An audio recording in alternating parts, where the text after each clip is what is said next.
An influential group of MPs says the former chief executive of Barclays Bank, Bob Diamond, gave highly selective evidence to their inquiry into the LIBOR scandal.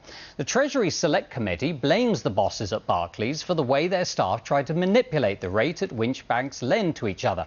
Mr. Diamond says he strongly disagrees with claims that he gave highly selective evidence. Well, Chris Roebuck is the visiting professor at London's Cass Business School. Thanks very much indeed for joining us.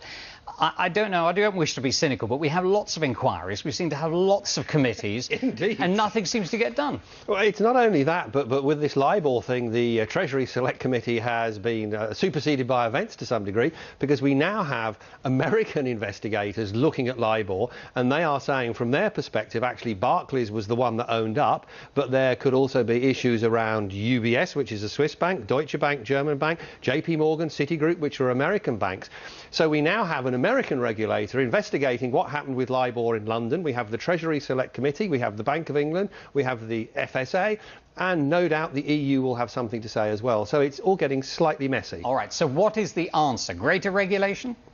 Greater regulation is normally the knee-jerk reaction. If something's gone wrong, we've got to pin people down so they can't misbehave again.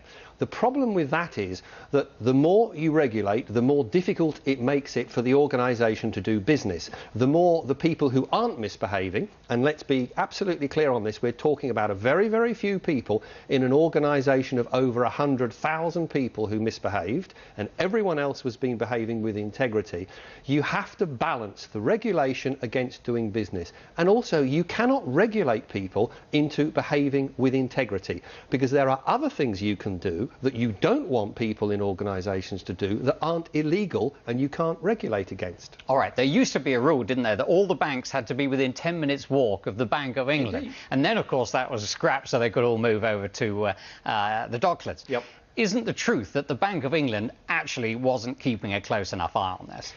That is probably something that people could make a comment on. And if we look back at this LIBOR process, as it was, went back to the old city as you have described it. My word is my bond. There were no computers. There was no electronic trading. The only way that you could get the data was somebody making a phone call and saying, what's your interest rate? And in those days, everybody was expected to give an answer with integrity.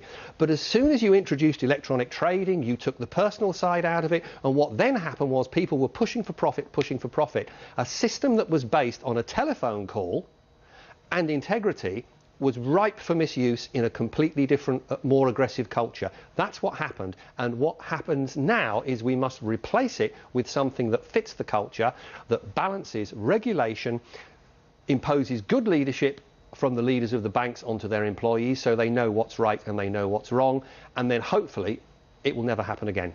Let us see if that comes in. Professor Chris Roebuck, thank you very much indeed.